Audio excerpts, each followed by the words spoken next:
back when we were given the mission of with the balloons was that the Air Force was going to get a new transport airplane. It was going to be called a C-130. It's going to have 4 engines instead of 2, and it would be jet engines with props on it, a prop jet. So we go back, and here we get C-123s, brand new out of the factory. We went to the factory and picked them up, you know, and there for a year or so we flew them. Well, the 130s were just being built about that time. I guess the first one was built in about 53 or something like that, but I think about 55, 56, they were getting them into production.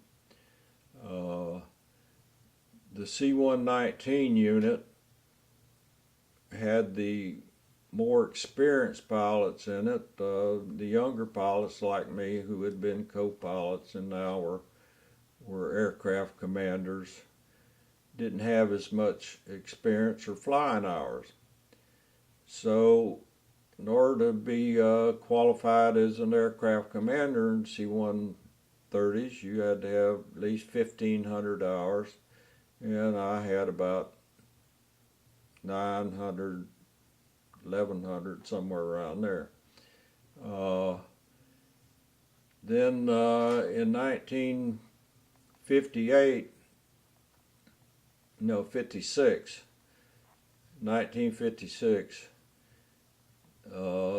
they transferred the C-123s to Seward Air Force Base, Tennessee.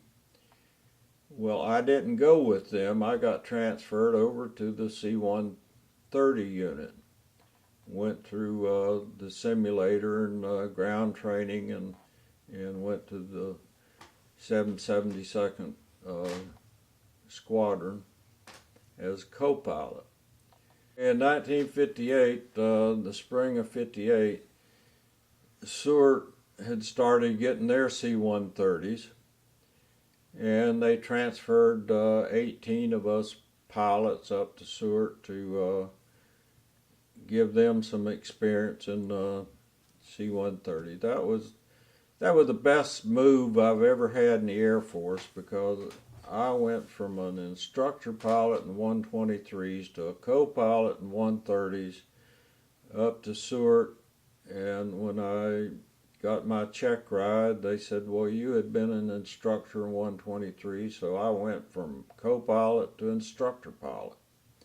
And then flew and was formation leader and all the good stuff, you know. Tell me what an instructor pilot is.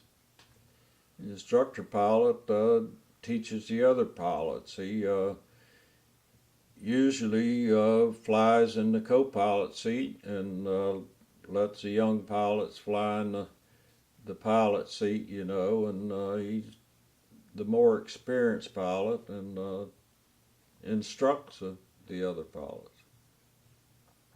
And are you aircraft commander when you're Yeah, aircraft commander, but then on top of that, instructor pilot.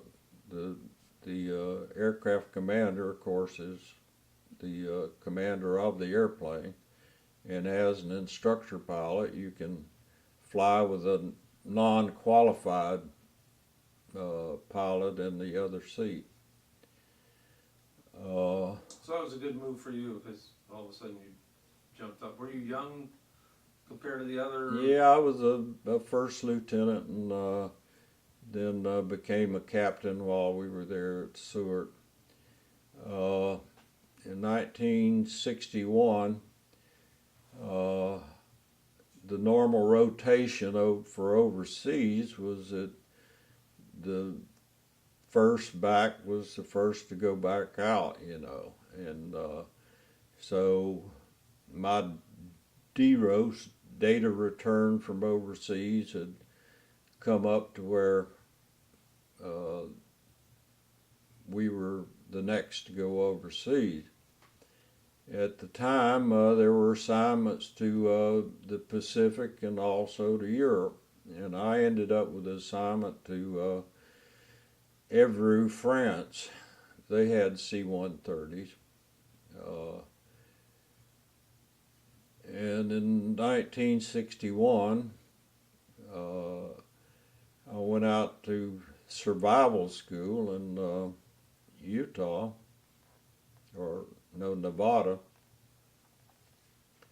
Went through survival school in case you or crash land or bail out or something, how to survive, and also went through simulated POW system and everything.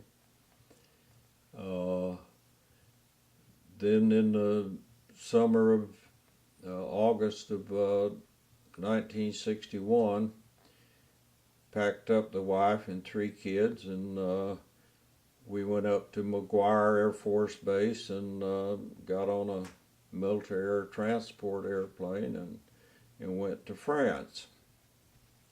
At France, I was assigned to a C-130 squadron, and of course had to get requalified and went right back up to instructor pilot. One of the first pilots that had gone to the factory to be checked out in C-130s was Richard Coleman.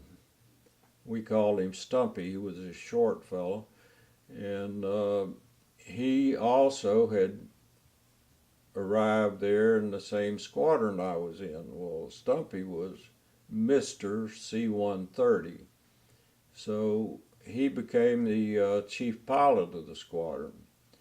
Well, a few months later, they pulled Stumpy up to wing operations, and then they look around and they say, well, Captain Sutherland, I guess you're the chief pilot of the squadron. So I became the chief pilot in the 39th Troop Carrier Squadron.